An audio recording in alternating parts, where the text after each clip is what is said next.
La culture générale. On revient encore une fois sur la culture générale. C'est amusant parce que c'est un sujet que j'avais abordé en classe de philo en 63-64. Et je pense toujours que tout est prémonitoire et que les sujets que j'abordais à cette époque-là préfiguraient ceux que j'allais aborder beaucoup plus tard. Donc j'avais fait des dissertations en classe de philo sur la culture générale. Ce qui prouve que c'est un sujet qui m'intéressait déjà considérablement à l'époque, quand j'avais 15-16 ans. Et on découvre toujours de nouveaux aspects de ce problème de la culture générale. À quoi ça sert exactement? Pourquoi faire? Comment ça se constitue? Et là, je voudrais vous apporter un éclairage supplémentaire qui va compléter ceux que j'avais déjà abordés et que éventuellement je récapitulerai d'ailleurs. La culture générale, c'est pas tellement pour s'exprimer, mais pour écouter. C'est-à-dire que c'est comme quand on parle une langue. Il y a la langue qu'on va utiliser et la langue qu'on va comprendre. C'est pas la même chose. Par exemple, un français normalement constitué, il a une façon à lui de parler, mais il est parfaitement capable de comprendre les autres façons. Il a un accent, mais il peut comprendre d'autres accents. Il a un vocabulaire, mais il peut comprendre d'autres vocabulaires. Je pense que M. Finkielkraut, par exemple, s'il a sa façon de s'exprimer, quand on lui parle d'une autre façon, il comprendra. Quand on lui parle en argot, et même vulgairement, il comprendra, même si ce n'est pas sa façon de s'exprimer. Et la culture générale, c'est la même chose. La culture générale, ça n'est pas de savoir les choses que l'on sait. Ce n'est pas parler de ce que l'on a approfondi. La culture générale, c'est d'avoir un minimum d'intérêt pour ce qu'on ne sait pas, au contraire. C'est un élargissement du champ de conscience. C'est une façon d'avoir une prise sur le propos de l'autre, quand bien même ce propos nous serait plus ou moins étranger au départ. Donc quelqu'un qui dit qu'un sujet ne l'intéresse pas, il montre qu'il n'a pas de culture générale. C'est-à-dire qu'il montre qu'il n'a pas un projet de compréhension globale des choses. Ça ne veut pas dire que il serait capable de parler de tous ces sujets, mais qu'il serait capable de s'y intéresser, d'écouter la personne qui en parle et de savoir de quoi il s'agit à peu près. Bon. Et ça me paraît important. Alors je reviens sur un nombre d'autres définitions que j'ai proposées récemment, qui viennent s'ajouter. La culture générale est un mode d'intégration, c'est-à-dire que quelqu'un qui n'a pas une bonne culture générale n'est pas bien intégré. Et ben, on revient au même problème de l'autisme, c'est-à-dire qu'il parle de choses qui l'intéressent, et puis il ignore tout le reste. Et donc il va avoir d'énormes lacunes, d'énormes trous. Je ne parle pas des connaissances extraordinaires, mais il n'aura même pas les connaissances minimales qu'il est essentiel d'avoir.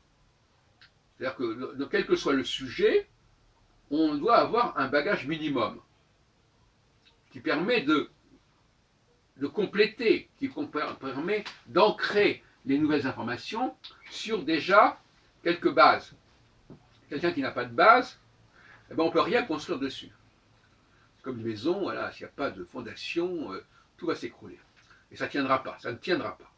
Culture générale, au contraire, ça permet de s'enrichir sur des points où il y a déjà quelque chose, et déjà un embryon de quelque chose, et ça va permettre de développer ce début, cette esquisse, cette ébauche. Donc, quelqu'un qui n'a pas de culture générale n'est pas bien intégré en France, c'est-à-dire qu'il ne comprendra pas ce qui se passe. Or, justement, l'étranger, c'est pas tellement quelqu'un, contrairement à ce qu'on croit, qui ne parle pas la langue, c'est quelqu'un qui peut s'exprimer dans cette langue, mais qui risque bien des fois de ne pas comprendre ce qui se passe autour de lui, de ne pas comprendre ce qu'on lui dit, de ne pas comprendre ce qui se dit autour de lui, parce qu'il a un vocabulaire restreint, dont il sait se servir d'ailleurs, mais il y a des tas de choses qui lui échappent. Et nous en sommes tous là, enfin plus ou moins. Quand nous connaissons une langue, même quand nous arrivons à nous exprimer dans cette langue, eh bien quand il s'agit de comprendre ce que l'autre vous dit, ou de comprendre ce que les gens se disent, alors là, on a une énorme lacune, parce que oui, on savait dire certaines choses, mais on ne sait pas les dire autrement, on ne comprend pas tout ce qui se dit.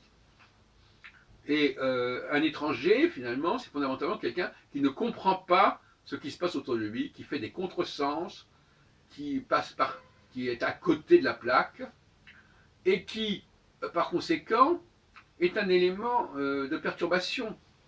Parce qu'il ne comprend pas ce qui se dit, il va donc réagir à côté de la plaque, il va donc ne pas comprendre, il va donc ne pas bien saisir, il va faire des malentendus, des quiproquos, des malentendus, et par conséquent, il va y avoir des tensions. Il va falloir lui mettre les points sur les i, il ne recontextualise pas les choses, donc il va commettre des erreurs de compréhension, des erreurs d'analyse, des erreurs de jugement, parce qu'il n'a pas assez de repères.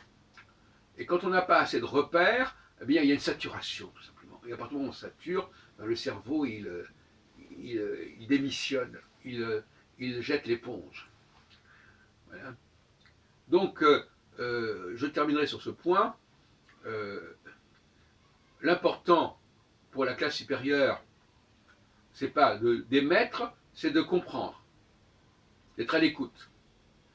Et c'est la classe inférieure qui émet.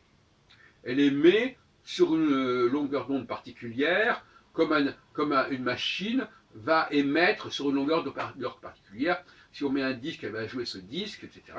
Et elle n'est pas du tout dans la réception.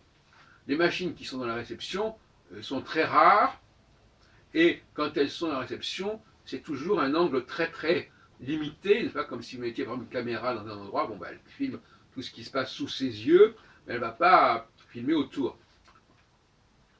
Donc, les femmes sont beaucoup plus dans l'émission, c'est-à-dire qu'elles vont dire des trucs, elles vont déballer des trucs, elles vont débiter des choses, mais elles sont très peu à l'écoute de ce qui se passe autour d'elles.